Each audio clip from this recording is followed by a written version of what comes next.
Good afternoon, everyone. It's so nice to have everyone here. Welcome. Thank you for joining us for today's ILEAFORUM event.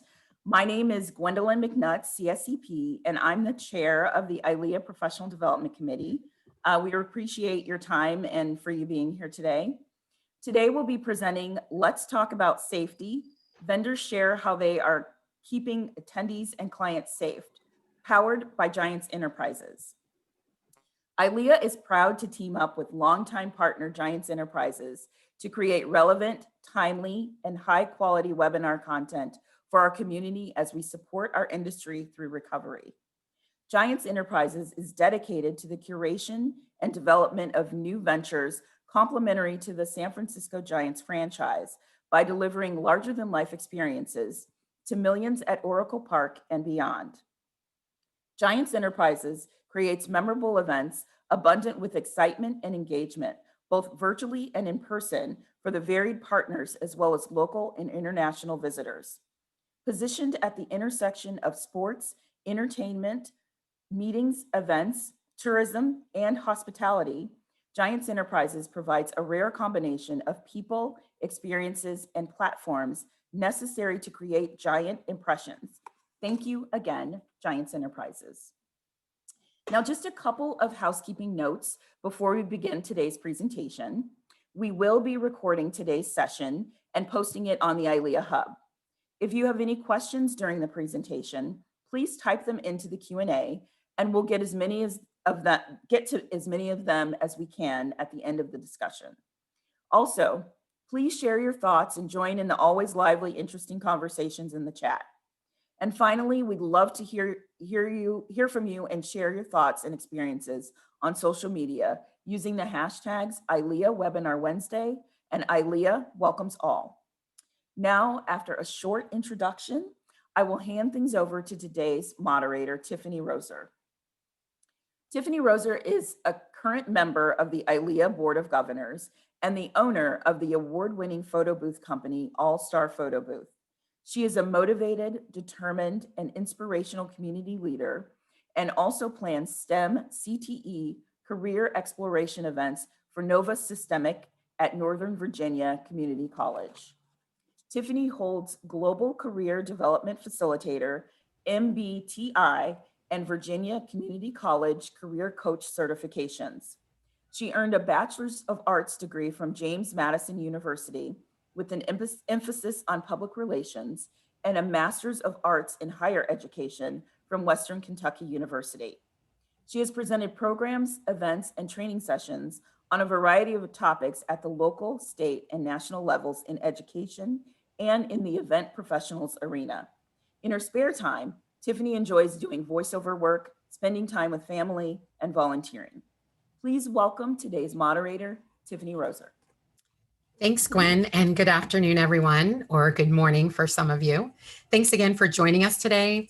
I'm very excited to bring you today's discussion with our wonderful panel of amazing leaders in the events industry.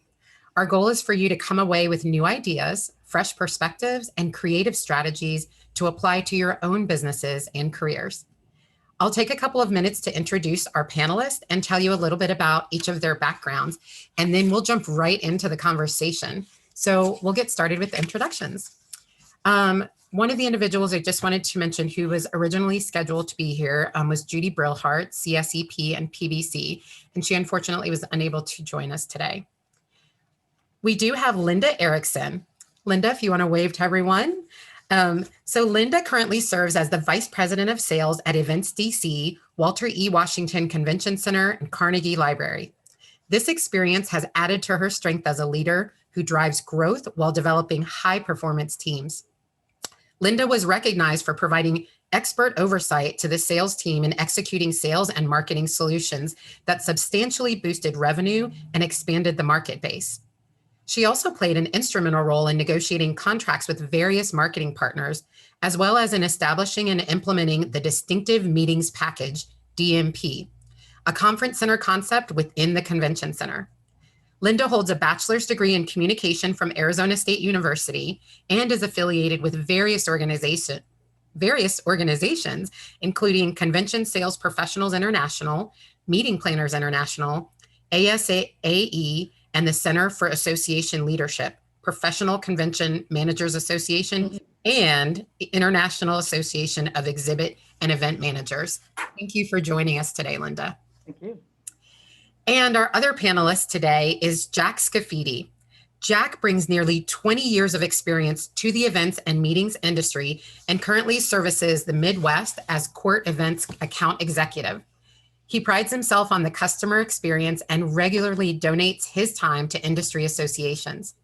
In 2011, Jack was awarded the NICE Lifetime Achievement Award presented by the International Live Events Association and the National Association for Catering and Events, which is ILEA and NACE. When Jack isn't working, he is spending time with his son, Nicholas, whom he and his wife adopted in 2018. So thank you, Jack, for joining us today. Thanks for having me. Well, we're just going to dive right in. So I hope Linda and Jack, you're ready. But the first question I just want to start out with is health and safety guidelines seem to be a moving target right now, and regulations also vary from state to state. So how are you both keeping attendees and clients informed of all of the evolving changes? And Linda, we'll start with you. And Jack, if you could add in after that. Perfect. Well, good afternoon, everyone. It's really a pleasure and honor to be here today. At the Walter E. Washington Convention Center, one of the things we've done is we've created what we call a Back to Business, our guide to cleanliness, health, and safety. And what it is, it's a 40-page document, a resource document, because what we found, there are so many questions that have evolved in the C19 world. To be able to do one-offs on them almost became impossible. So this became like the heart and soul of our recovery document, our ways in which we're trying to communicate and talk with clients. Second, we just finished October, November, a series of client events that we call Back to Business, Exceeding Expectations. Because we really kind of took this document and put it into live format. We only did 10 clients per time, but we took them through what we're doing. One showcase was our health and safety protocols. Another showcase was our cleanliness in the building. Another was our virtual and hybrid studio. And then the other was Aramark's food and beverage services. What people loved is they saw it in real time. They were able to experience it. It's great to read it, but it's wonderful to experience it. So that client engagement, they just felt so confident and so safe in some of the things that we've been putting together. Another thing, of course, our website has on the homepage that click to COVID-19 and things that we're doing in order to keep people informed. And then also the mayor of Washington, D.C. has a weekly press conference. And in conjunction with Destination DC, which is our CVB and ourselves, when there's topics current about what's happening, especially for meetings and conventions industry, we'll make sure that we put a notation together and communicate that out to our clients. So we're trying to cover as wide enough a base as possible. Excellent, thank you. Jack, is there anything that you would add that you all are doing a little bit maybe different? Of course. Similar? We are a little bit different to where we have the benefit of being a nationwide company. So we have the benefit of falling back on our local individuals in all 16 of our markets across the United States. And we're able to pass that information on with the local knowledge to our customer base. Even though having folks in each one of these markets across the country is great, things are changing so much from state to state that it's very hard to stay on top of it. One of the things that I personally do religiously is I tap my ILEA friends and colleagues around the country, depending on where my events may take me in the country, to find out from them what restrictions may have changed, what restrictions we may have to inform our customers regarding us coming to the venue or the customers being involved as an attendee when they get there. And then we pass that information on to the customers as well. So we're in a little bit different situation. Excellent. And Jack, would you mind maybe sharing with us some of the examples of the safety protocols you have implemented to keep attendees and clients safe? Absolutely. We've done a variety of things to keep our customers and employees safe. For us, most of the time, our delivery personnel is done and gone by the time attendees actually show up. So we go out of our ways to make sure vendors and venue staff and personnel are as safe as possible before the event even goes off. We've purchased all of our own PPE equipment and we've distributed it throughout our 16 offices across the country for one reason alone, is if we have a delivery driver, say, that's going from Chicago and is going to help out in New York for a couple weeks, it's the same masks, it's the same gloves, it's the same procedures. So there's no issues when that individual goes to that New York office as what it is to be safe, regardless of what those restrictions may be in that particular city. We also, with regards to our products, when anything comes back from a meeting or an event, it sits in a quarantine area in our warehouse. From there, it is actually cleaned according to each manufacturer's specs on what it is to get that particular piece cleaned and sanitized. We've landed on a product that's a peroxide disinfectant solution by Ecolab, which kills basically any virus within 3 minutes. Once it's done being sanitized and cleaned, we then bag it, and we use a sticker on each one of those pieces that signifies which location sanitized that item and what date it was sanitized. So when we show up on site, our customers can know that that piece is 100% sanitized until it is opened and placed in the venue. And the last thing we do is we conduct wellness checks each morning before our shifts start in all of our offices. And we ask probing questions to see if someone possibility may have been exposed or showing symptoms. And because of that, we have a backup plan for all of our routes every day when it comes to delivering to our customers.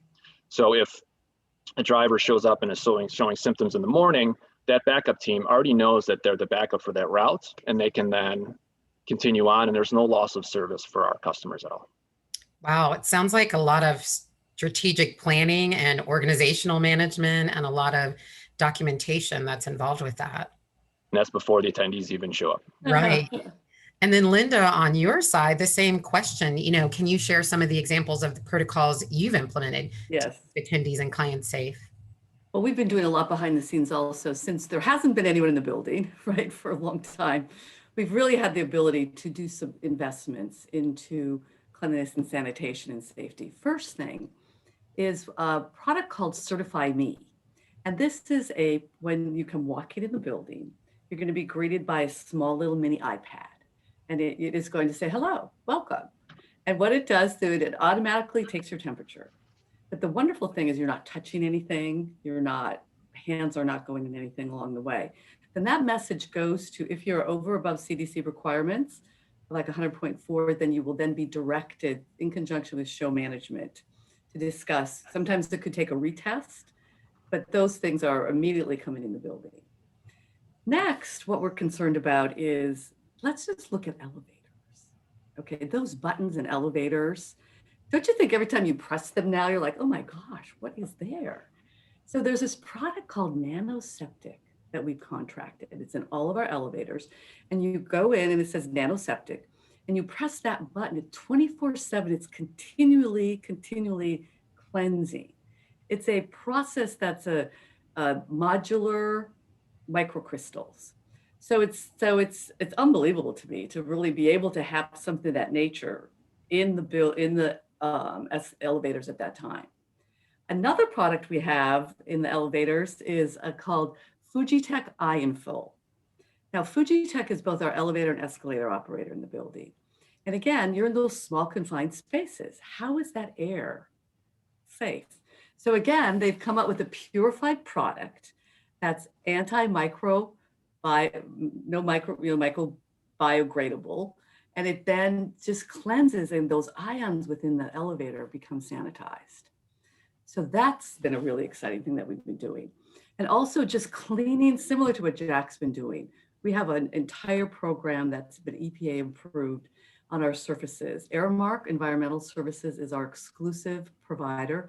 And so with our electrostatic sprayers, we're covering surfaces that can last for a good period of time in order to keep that safety and quality in place. So those are just a couple of things that we've been doing. So it sounds like in some of these processes, and maybe Jack, you could speak to this, that it involves money maybe, and unfortunately not everyone has a large budget available to implement, new safety protocols. What are some simple and budget conscious ways that, people can incorporate health and safety initiatives into their event design? We've done a couple different things. Like, for example, we've on our end, we've extended the amount of time that you can keep our items without increasing the cost. That allows us to come a day or two earlier to drop the items, which has, it's very hard to social distance in an elevator with 5 other vendors. If we're able to come earlier and keep the cost the same for the customer, that allows other people to do their jobs with keeping proper distancing and keeping everyone safe. One of the biggest things we do is just educating our customers.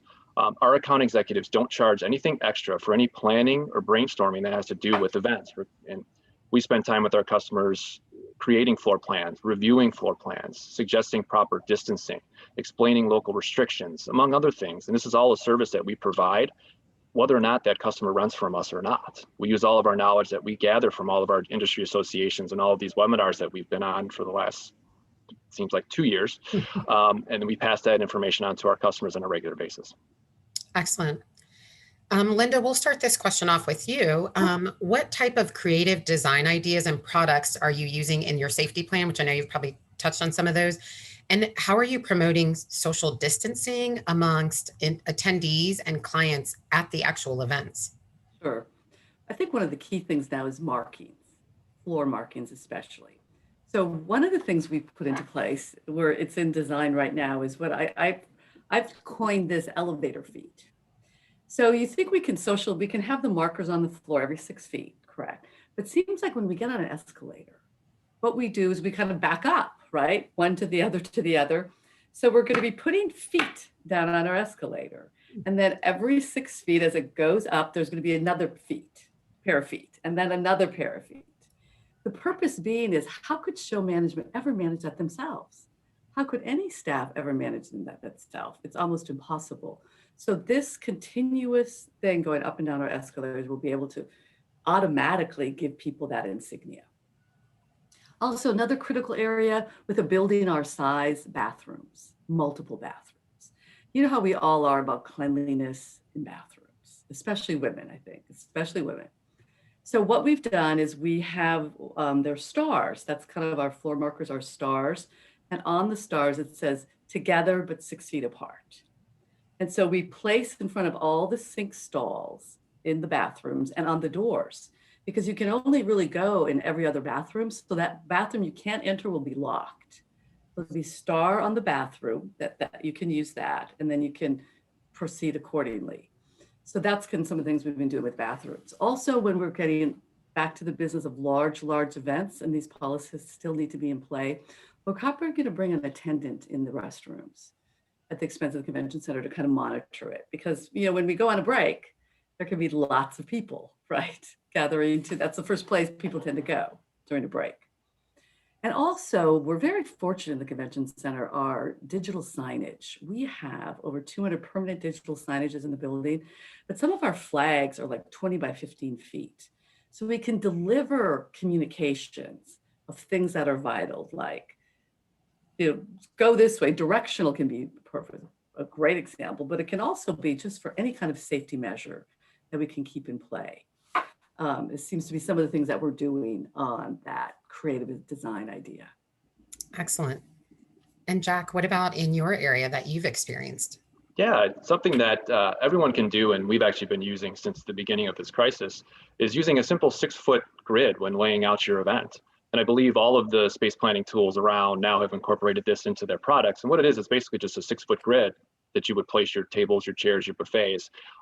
You space them out. It's very easy to space them out 6 foot, 12 foot to do that. And I can speak from experience, when you need to space people out that quickly, that room fills up real fast.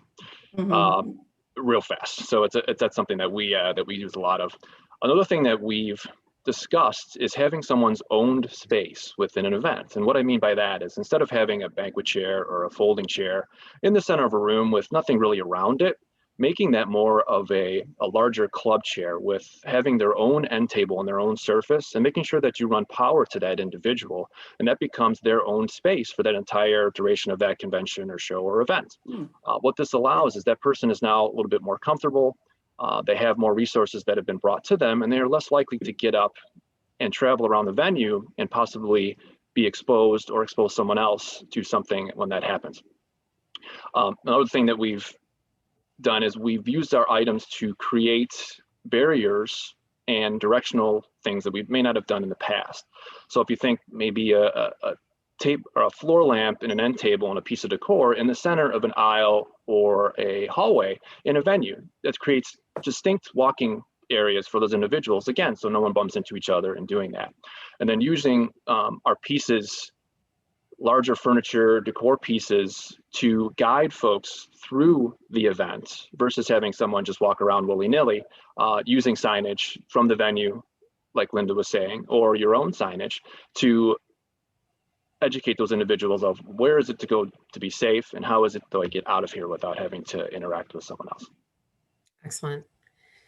So this next question, I feel like this was a big question. It seemed like in the beginning of our transition, into virtual events or having to change our procedures and protocols. And so Linda, has the pandemic caused you to revise your standard event contracts? For instance, have you changed any language for force majeure clauses or penalties for cancellations or rescheduling? What has that really looked like for you? At the convention center, we actually have not. We have not made any changes. Our force majeure language in our contract is very strong, was always very strong to begin with. And it really did cover what we feel all the essential aspects to it. So we have not made any changes along that way. When it comes to cancellation, we have been doing some work with clients on maybe sliding scale cancellations of things of that nature, but there hasn't been a rigorous attempt from our perspective. Okay. And I'm going to have this question for you as well. Okay. How have you reimagined the services you can provide to clients to keep everyone working and in attendance at an event safe? Yes. So one of the things we've done, we really took a look at what is so active in our building. Who is the interface with clients and attendees? We have public safety, we have our meeting services team, and we have our facilities team. So we literally put together teams. For example, public safety has 10, meeting services has 6, and facilities has 8. And these teams rotate. So let's say there was a chance when an outbreak occurred with one person on the team. Could not have happened in the building, could have happened in their life, right? Then that team would be out of commission. But we have another team ready to back it up. And there's enough teams that have been built in order to it not stop or get in the way of any kind of execution from an event perspective. So we found that to be we were kind of phrasing it like outbreak protection is one of the ways that we look at that. Another key thing that we've been doing, of course, has to do with catering. Food and beverage is that very instrumental part of what they had to reimagine. So we have a showcase literally that's kind of now up in our, right outside our ballroom, where Aramark is our food service provider, bless you, has put into play what we've done for a table. Tables of 10 are now tables of 4, right? And what they're doing on those tables is that all of the napkins are wrapped and enclosed. A butter plate's down, it's wrapped over. When wine is poured, that one glass of that glass is removed and another glass is brought in. Everything remains covered as far as the execution of a meal. When you're looking at buffets, Aramark has invested and redone all types of equipment that has those shields coming down. So that's protecting people coming in. Buffets are only one-sided. There's no two-sided buffets at all. Concessions on a retail aspect, it's all, there's no touching. So it's touchless as far as payment methods. Everything can be done along that way. So they've looked at every aspect of it. And the wonderful thing about Aramark, both from the food and beverage, and we have them for environmental services, is given their national predominance in the United States, when you look at the cleanliness side of things, they are probably the most well-renowned. They are in a lot of convention centers, as we well know, but they're also in hospitals. And from that perspective, we were able to bring forth some of those top policies that they've done through hospitals into the cleanliness perspective. And then, of course, being able to build on what other buildings and other cities are doing too, to really bring a strong presence of making it safe. So it's funny, I kind of joke with some people in the building, say I feel safer in the building than I do in my own home. It seems safer and cleaner there than. Right. So yeah, so it's been a journey, you can imagine, for all of us. It's been a So journey. it's interesting that you say really for all of us, because I think as event professionals, we have spent so much time focused on our clients, right? Our clients Right. and attendees, and we're all about everyone else. And then, Yeah. sometimes we say, well, gosh, what are we doing for ourselves? And so Jack, if you could maybe speak to this question is, how have you used this time during the pandemic or, employees to gain certifications for business or honing in on safety processes or procedures, or to help the staff? Can you give us maybe some examples of things that you or your teams have been doing or that that people are doing? So it's focused on us and our teams as much as we give back. Absolutely.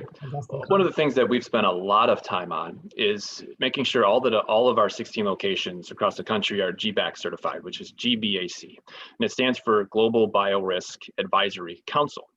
And the training not only runs through COVID-related items, but it also goes through things such as unsanitary dwellings, bioterrorism, and even crime and trauma scenes. So you're basically taught how to prepare, how to identify, how to respond, and then how to recover when one of these things do arrive. And we have at least one person in every one of our locations that has been certified with this with GBAC and is responsible for implementing all those changes throughout our organization. Personally, I am now doing an event marketing certification. There are some rumors that I might try and get my CSEP now. I've been talking about that for 15 years. This is being recorded, Jack, so just so you know. Yep. And a lot of, and our sales team talks on a regular basis, not only to share best practices with what's going on with COVID, but also to share good training opportunities that we've seen.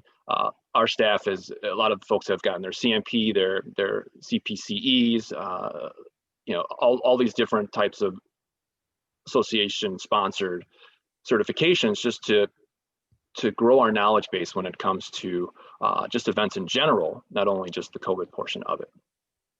Yes, absolutely. And Linda, do you all also have people that are certified with the same GBAC? Yes, we do. So the building is GBAC certified. We're proud to say we were the first building convention center in the Northeast to get that certification. Excellent. And to what Jack's point saying, it is quite a difficult procedure to go through. There are 6 major categories in the qualifying part of it, but there's 20 questions overall, and they're not like just you can answer in a day. There's got to be that R&D, and there's like a whole team of people coming together to really deliver it. So we made sure the first round we did it as thoroughly as possible, because a lot of times things have gotten kicked back, resubmit. So we got our certification quite quickly because we moved it forward with as thorough as possible in the credentialing. So we're proud to own that star also. So Linda, you talk a lot about we. So who is ultimately responsible for ensuring the overall health and safety and cleanliness of an event? That making sure that's maintained in your arena that you're working with. Right. Frankly, it's all of us. It's all of us at the convention center. Our building's 2.3 million square feet. You think that one person could ever really hold that torch to be able to take it? Now, leadership, of course, can play a role in it. But really, as we well know, it's that public safety person that spots something on the front lines to be able to do it. So we have a program at the convention center called Strive for 5. And it's really geared when we have clients do surveys when they leave. And of course, they can get it from points 1 to 5. So of course, our goal is to get 5, right? But the things are, it's really our vision, it's really our principles that we stand by. And those 5 principles are respect, accountability, communication, teamwork, and professionalism. So we really strive within each one of our employees to continue that, COVID or not, into all aspects with which we do. So we say it's really all of us. I remember that comment years ago that said it takes a village. Well, it truly does take everyone at the convention center to really bring themselves forth, especially in these unpredictable times now. Excellent. And Linda, I know that you referenced early on when we started this conversation this afternoon or this morning for others, you had mentioned about some different types of technology. Are there any other types of technology that you're using to assist with social distancing or any other additional safety and health initiatives that you wanted to mention? There is, we've invested in this program called Cogniz. It's Cogniz. And what it is a no contact, real time, multi-person detection system.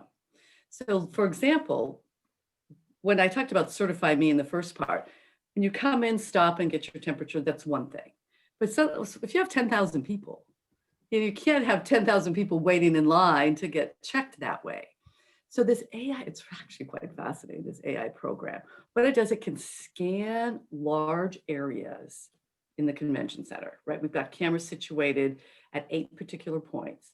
And what it does, it's able to read if anyone has a temperature from that scanning. All of our public safety team in the convention center on staff when they're on duty that day has an iPad. It immediately triggers to that iPad. There's a situation. So what's wonderful about it's mass detection without intrusion. And that's one of the things I think, especially as planners, we all want to be able to keep as much of that privacy as we can in these situations, but keeping that safety on the other side of it. It also really works in density issues. So as we well know, sometimes you can leave a general session and it can get very crowded. This same AI technology will be able to always spot where those dense areas are. So then if our public safety team can get deployed to that area to be able to really work with it along that way. So that's another feature of it. It also can do like PPE detection. So of course now, like everywhere we go and in the building, you have to have masks. We'll be able to detect if you don't have a mask on. And so again, it can point to that whole part of it with which to do it. So we are just really, thrilled with it. And again, look forward to implementing it in the very near future. Let's get back to business, right? Excellent. Yes. And I've actually experienced one of those ones where it's like, you must have your mask on. And I was like, I do have my mask on. So, then it's like, nope, I just needed to move my head just a little bit. It's kind of been fun experiences at times at different places in the beginning. As we know, AI is kind of our next biggest friend, right? It's so much in our world is being predicated and resolving around AI. Excellent. Eventually it'll be smarter than us, but right now. I know. Watch out that Watson from IBM, he's there taking over, right? So Jack, can you share with us, and then, Linda, if you could follow up as well, but could you tell us a key safety pivot that your organization has made during the pandemic? For us, it's the beginning of the crisis. It was, if you think about it, it's very difficult for us to pivot because we provide sofas, for example, and that's sitting right next to each other. So we had to get creative on ways to do that. One of the things we have added is we've added plexiglass shields to our inventory, both freestanding and tabletop versions. And instead of just making them ourselves, we actually went to a manufacturer and had them designed with an edge on there that the plexi actually slots into. And what that allows us to be able to do is not only have safety between individuals at that, we're going to be able to in the future slot in hard surfaces or fabric surfaces for those items to be decor or room dividers as we move forward. So those items are actually going to be in our inventory for a long time moving forward. That's one thing that we have pivoted for. That's excellent. I bet your creative services folks love all of this. Yeah, they get to travel all over the place. Milan Furniture Show, the China, North Carolina. So they're well versed in what's around there when it comes to furnishings for venues. That's amazing. And Linda, what about you all? Is there a key safety pivot that you all have made? Right. Well, we've restricted access to the convention center, where even though we always have public safety posted at all doors, there's just very kind of like one entrance with which you can come in now in order to keep that whole quality control and the quality and integrity of the building inside. Of course, this is true for everyone. The pivot is working at home. Everyone's working at home, and I think a lot of people probably experience this, that we said, well, we could never work at home. We have to be in the building. We could never do it. But was fortunate that our technology division was able to supply enough computers for people to be able to access and work at home, which was wonderful. We've Wonderful. also created, I mentioned briefly, a Studio 801, which is a virtual and hybrid studio. We've taken one section of our ballroom, 19,000 square feet, and we're pivoting that way in order to still do events, right? To still be able to, if you need to bring in 5 or 10 people live, when hybrid opens up, we can really expand it to, a couple hundred people. That doesn't sound like much these days, but it is a lot these days, right? But that studio is really state of the art, and it's stellar in which we've been able to go that way. And then we've also pivoted where we put together this rapid recovery task force internally. Many of you may not be aware, the convention center has over 11 venues under our purview. We have a sports and entertainment division, meetings and conventions, and then a creative services division. And we used to operate in silos. We were kind of in our own island, so to speak. This has actually brought us together. And we're managing costs collectively differently. We're having operations team, sales team meet. How can we strategize together more effectively? So it's actually that, there's a silver lining in many things in life. And that's really, I think it's really brought us closer together in these divisions that are all over the city. They're located all over the city. So. I was going to say, in talking about bringing people together, Jack, could you maybe address this question first? We're bringing people together, but they all come with different comfort levels. So what ideas have you all been using to address these different comfort levels potentially from the different attendees attending? Yeah, one of the best ideas that I've heard, and it really has nothing to do with CORT, but and heard this a couple months ago, was just creating a 6-foot diameter circle on the ground. And that can be someone's viewing area or dining area. It could be a 6-foot diameter turf. It could be carpet. It could be a vinyl applique with the company's logo or message on there. It could be signage. And it could just be tape. But as an attendee, I know that that is my space, my 6-foot area to stand while I'm eating or to sit while I'm eating.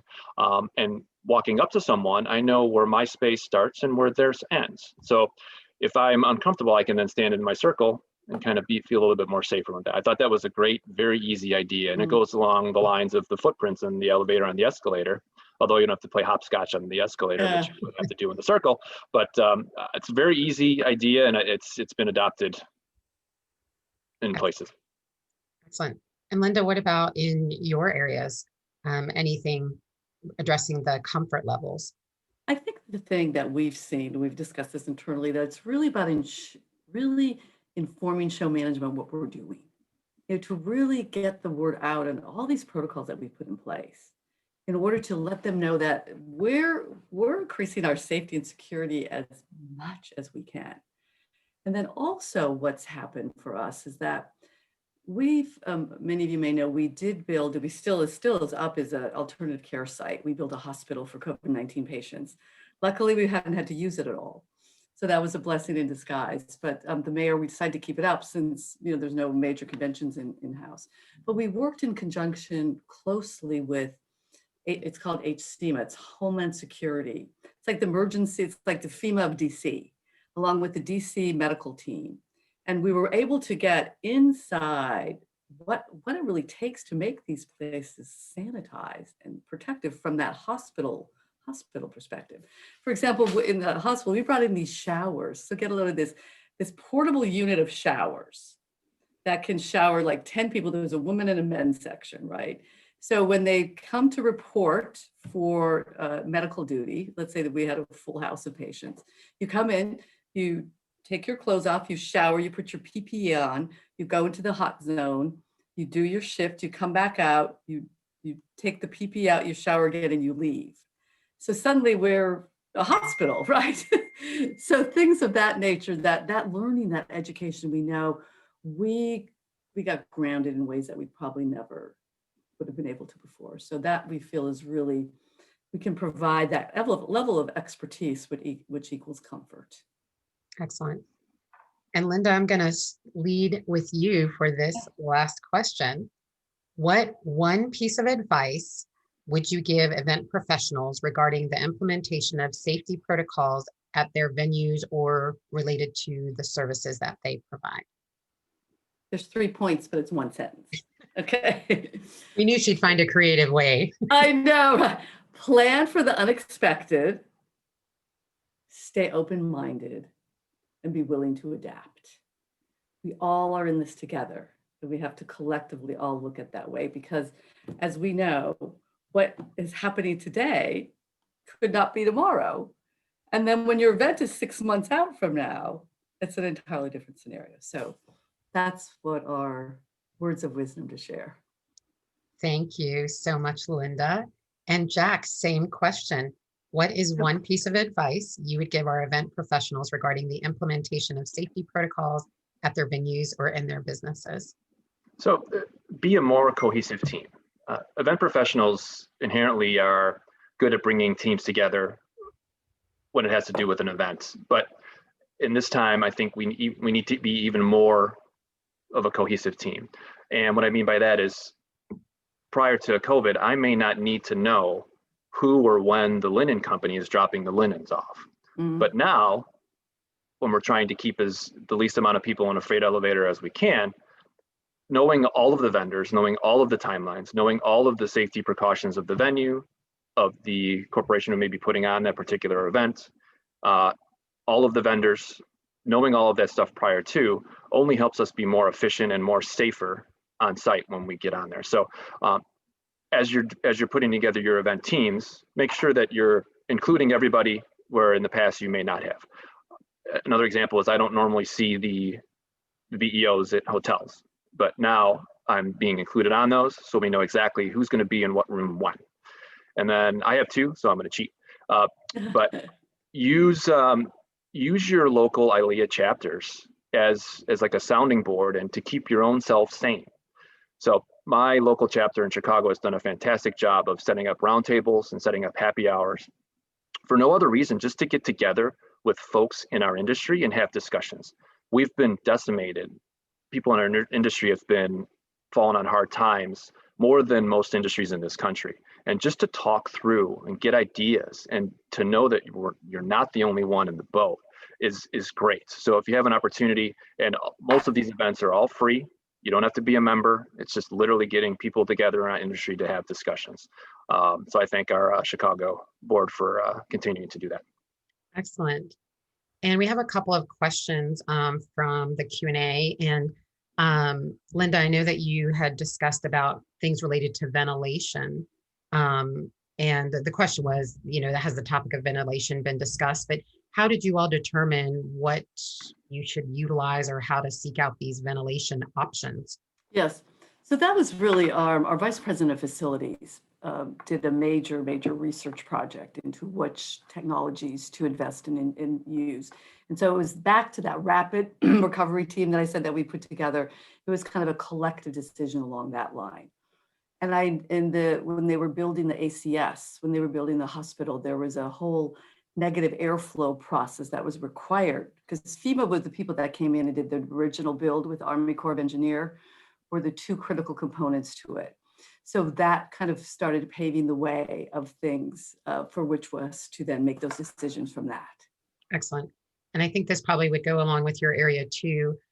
Someone had asked to talk about changes in food and beverage services. And I know, Linda, you talked a lot about like the partitions and the contactless payments and those types of systems. Did you have to provide any type of additional training for staff on these new processes and procedures and even things like communication? Because now that we have this plexiglass and we're asking somebody what their order is, we're not seeing their mouths moving as much.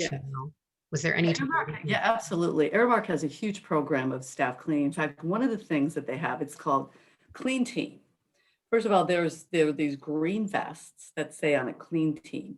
And there's one person assigned from Aramark F&B to every event. That's all that they do, first of all, is that they know that that's their job, to continue to be around wiping services and whatnot. And then they're also training in the kitchen, right? It's as important behind the scenes as it is in front of the scenes. And they've put a whole comprehensive training program together. Like even they're 6 feet apart in the kitchen when they're working, to being able to put product together and food out along that way. And so they've gone to an extensive role, because it's about from the back of the house to the front of the house into our bodies, right? Literally. Right. This next question, Jack, I don't know if you might be able to speak to this. As planners, what fee increases should we be anticipating to absorb due to all of the proactive measures moving forward? I don't know if it's necessarily what fees, but when the economy tends to come back, folks think that discounting should be even further, when in actuality, our costs as vendors and venues and everyone has actually gone up. And I've been on hundreds of these webinars, and for the most part, venues, planners, vendors are trying to eat as many of those costs as possible. Some are unavoidable. On the catering side, there are some significant steps where they have costs that need to be taken care of. For us, talk with your vendor prior to ask to see what their normal fees would be, and if there are any extra fees having to do with that. For someone like us, we're really not charging anything extra unless there's hard costs involved. So, for example, if the truck is already loaded and it's on the way to the venue, there may be some costs associated with it. But we're being extremely lenient with cancellations and rebookings because we know the situation that everyone is in, and we're trying to be a good partner for that. Hopefully I've answered the question. Yeah, no, that was great. And Linda, could you repeat the 5 areas that you talked about? You mean the Strive for 5? Yes. Okay. Yeah, so those are our Strive for 5 principles: are respect, accountability, teamwork, professionalism, and communication. Excellent. Thank you. Another question is, and I know I'm not going to pronounce the one word correctly, but how can I learn more about KOG, NIZ, and other AI? Yes. I had that question as well. So okay, another AI technology. Absolutely. So I'll send some information out, Tiffany, to you and Gwen, kind of the overview on Cognitus and its capabilities and things. Okay. So we'll get that back through so you can put it out to the group. Okay, excellent. People say they appreciate you, Jack, and you're an incredible partner for our ILEA members. I try. It's been my life for the last 20 years. Right. So I'll read this question and we'll see who might like to answer. How do you see the safety precautions? I love how the questions jump away. How do you see the safety precautions looking for receptions or cocktail hours once they are hybrid events and we still need to be very cautious? What about serving alcohol? And Linda, I know you talked about the alcohol, but yeah. So what they're doing, for example, alcohol right now, what Aramark's doing when there's a bottle of beer, they're actually handing the beer to the person and having them open it themselves. Okay. It's not like they're going to be handling or opening anything along that way. When you look at a pair of hors d'oeuvre platter, like a past hors d'oeuvres, those hors d'oeuvres will be under a dome cover. So if they're walking through a reception, the server will pull the top off, hand that opportunity to choose the thing, and then cover it themselves. So they'll be doing that. Same thing if there's wine, they're using all disposable products right now on bars, and there's no more glass on bars. So, and paper, and all paper plates are that way. So they'll be able to discard it. So if they pour a glass of wine, they're gonna give you the whole bottle, hopefully, right? But they'll pour a glass of wine, then you'll be able to take that way. You would come back, it would be, of course, fresh along that way. Also on buffets, we have invested, Aramark has their small little plastic kind of containers that are covered on top. So let's say if you want to put in a lentil salad or some kind of an hors d'oeuvre. And also what's interesting is the forks are in this little plastic unit also. So it's a self-contained serving tray, so to speak. But not everything's going to apply there. All of that silverware, again, even when it's on a 10 by 10, even for a buffet, is wrapped. Excellent. And it's disposable. So those are some of the things to keep everything as safe as possible. And from what we're hearing across the country in different areas is that when we start getting 2 hybrid events, the restrictions really aren't going to change. And I read an article yesterday that is going to be pretty big when we start is, will planners or will corporations or will show management require vaccination documentation, and is that even legal to enter an event? So until such time where show planners can prove that everyone at that venue can be there and be there safe, you're going to see a lot of the restrictions in place for the foreseeable future. And that it, depending on who you talk to in different parts of the country, you might get a little bit different, but the main point is that they probably will continue for the foreseeable future, unfortunately. Excellent. And I think this question has been answered, but if I am mistaken, if Linda, I don't know if this would fall under your area, but the question was about engineering indoor air in venues for events. How are you engineering indoor air in your venue for events? Is that something? Yes, we are doing that. And that I will probably have to get my VP facilities to do more of an in-depth delivery of that. That's Excellent. probably not top of mind for myself. So I don't want to give any, but I know that we are in that process. So if you can make sure I get that question, I'll get that answer to you. Okay. And then it looks like there was a comment from one of our participants that has some different experience, and I just kind of providing some information, just that we need to be both activists, to both compel and support our venues properly. So I think that is a really important, key point, that we are helping each other out and sharing these resources and having opportunities like this webinar to have that conversation, or to bring light to something that somebody may not have been aware of, or to even learn a little bit more.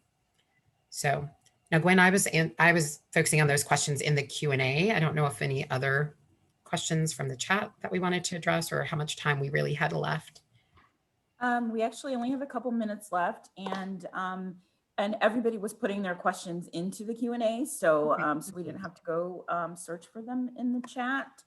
I think I did see one question that is in the chat, and I'll ask that, and then we can wrap up. It says, are any of you using UV lights to clean the air and surface in your space? So I guess that would be directed to you, Linda. Yes. So I think, I don't have the exact answer to that. I think we are in certain areas. I've seen that, but I'll get that for you also. I don't have that off the top of my head. We've looked into it. However, that's not something that we chose to do. We chose to do more surface cleaning with the peroxide disinfectant solution versus that. I have a feeling that we're doing more of just the surface cleaning, like Jack and I were discussing, than we are any of the ultraviolet light. I know they've been looking at everything, but I'll get a definitive for you on that. Thank you very much. Unfortunately, that will have to be the last question, and we've come to the end of our time today. I want to thank our moderator for today's webinar, Tiffany, and each of our panelists, Linda and Jack, for your time and contributions today. We really appreciate it. And once again, want to thank our sponsor, Giants Enterprises.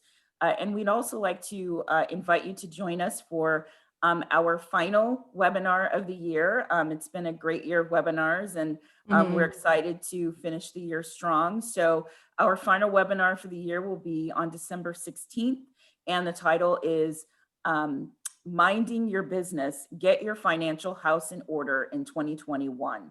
So that will be presented by Ken Alonzi, who is a SCORE mentor and managing director of Greenwood Capital Advisors. So please look for the registration information coming out soon. And we appreciate you again for being here, and thank you, and we'll see you next time. Thank you. Bye, everyone. Thank you, everyone. Happy holidays. Happy holidays. Happy holidays.